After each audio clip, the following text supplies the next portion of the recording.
एक महत्त्वाची बातमी, अजित पवारांचं अपघाती निधन झालं आणि बारामतीकरांवर दुःखाचा डोंगर कोसळला। आज मतमोजणी पार पडते, मात्र मतमोजणी केंद्रावर ना जल्लोष आहे ना आतषबाजी। अजित पवारांना श्रद्धांजली म्हणून बारामतीकरांनी सर्वच्या सर्व जागा निवडून दिल्या, मात्र विजयानंतर गड आला पण आमचा सिंह गेला अशी प्रतिक्रिया उमटू लागली आहे। बारामतीच्या मतमोजणी केंद्रावरून एनडीटीव्हीने घेतलेला हा ग्राउंड रिपोर्ट। राज्यातील 12 जिल्हा परिषद आणि पंचायत समितीचा निकाल आज पार पडतोय आणि मी सध्या बारामतीत आहे। बारामतीमध्ये आजचं वातावरण जर बघितलं तर अतिशय भावनिक आहे। कुठेही गुलालाची आतषबाजी नाहीये, काही नाहीये। जे जिंकलेत ते मोजकेच या ठिकाणी आहेत आणि त्यांचा आनंद उत्सव साजरा करायलाही बारामतीकर येत नाहीत, कारण बारामतीकरांवर दुःखाचा डोंगर कोसळलाय। 28 जानेवारीला ज्यावेळी अजित पवार हे बारामतीमध्ये प्रचारासाठी येत होते त्यावेळी त्यांच्या विमानाला अपघात झाला आणि त्यामध्ये त्यांचं दुर्दैवी निधन झालं। अद्यापही महाराष्ट्र या दुःखातून सावरलेलं नाहीये। काही विजय उमेदवार माझ्याबरोबर आहेत, काय सांगाल मला? दादा नाहीत आज बरोबर, विजय पाहिला, गड आला पण सिंह गेला, ती वेगळी सिच्युएशन। आता आम्ही गड मारलाय पण आमचा राजाच नाही आमच्यासोबत। खूप जास्त दुःख होतंय त्याचं। म्हणजे हे तर दादांनी दाखवायला पाहिजे होतं आम्हाला की दादा तुम्ही आम्हाला उमेदवारी दिली आणि आम्ही ते सिद्ध करून दाखवले। मतदार राजाने खरोखरच खूप जास्त प्रेम केलं दादांवर आणि आमच्यावर पण। सगळ्यांचे खूप खूप आभार।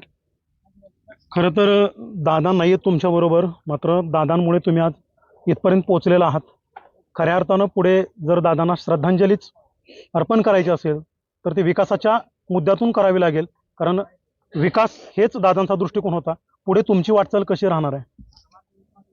दादा म्हणजे सर्वसामान्यांचा नेता। एकदम ड्राफ्ट करून आणलेली चिठ्ठी आणि एकदम हातावर पेनने लिहिलेली एखादी चिठोरी, त्या दोन्हीची व्हॅल्यू सेम होती। किंवा जे काम आहे त्या कार्यकर्त्याचं काम व्हायला पाहिजे, त्या सामान्य नागरिकाचं काम व्हायला पाहिजे।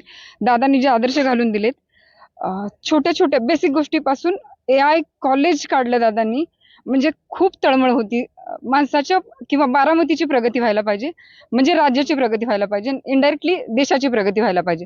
त्याच मार्गावर आम्ही चालणार। दादांनी जे आदर्श घालून दिलेत, दादांनी जसं काम केलं तसं तर करायचा प्रयत्न आम्ही नक्कीच करू। खरं तर पराभव पचवणं खूप अवघड, म्हणजे सोपं असतं, विषय सोडून दिला संपून जातो। आनंद पचवणं खूप अवघड असतं, मात्र आज हा आनंद राहिलाय की नाही राहिलाय, काय परिस्थिती झाली? आज तुम्ही जिंकलाय खऱ्या अर्थानं, पण हे यश पाहायला तुमचे नेते नाहीयेत। 13 दिवसापूर्वी आम्हाला कनेरीच्या सभेत दादांनी उमेदवारी डिक्लेअर केली आणि जो आमच्यावर विश्वास टाकला, तर दादा आता नाहीत।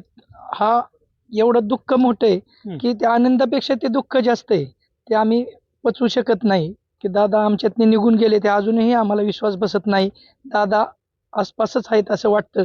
आणि दादांनी जो आदर्श घालून दिलाय, शिस्त, कामातला काटेकोरपणा, तो आम्ही पुढे चालू ठेवू। एकीकडे बारामतीच्या या निकालाचे अपडेट आहेत, दुसरीकडे आज दादांचा 13व्या विधी पार पडलाय, डोळ्यात अश्रू तरळत आहेत, काय सांगाल? म्हणजे दुःखच झालं एवढं। मागच्या वेळेस कसं झालं, आम्ही गुलाल उधळायला आलतो, पण ह्या वेळेस विजय झाला असला तरी गुलाल उधळू शकत नाही। एवढी दादा गेले हे आम्हाला खूप दुःख आहे। आमचं सामान्य माणसाला जर दादांनी उमेदवारी दिली असं तर दादा सगळ्यांसाठी काम करत असते, एवढंच मला वाटतंय। किती प्रेम करायचे अजित दादा तुमच्यावरती, सर्वांवर? माझा तर तसा काय संबंध दादाशी आला नाही, पण आमचे गावचे पुढारी विशेष दादांच्या माध्यमातून आमच्या गावात काम आणायचे आणि ते काम बघूनच आम्हाला वाटत की आमचा माणूस आहे। एवढंच आम्हाला वाटतं की सर्वसामान्याचा नेता म्हणजे अजित दादा, हे दादा गेल्यामुळे एवढं दुःख झालंय की आमच्या अख्ख्या तालुक्यात आता कुठेही गुलाल उधळला नाही किंवा जल्लोष केला नाही, एवढं म्हणजे अतिव दुःख आहे। नाही ते उत्साह आहे, नाही ते आनंद आहे, आहेत त्या फक्त दिवंगत नेते उपमुख्यमंत्री अजित पवार यांच्या आठवणी आणि डोळ्यात तरळणारं पाणी। देवा राखुंडे, एनडीटीव्ही मराठी, बारामती।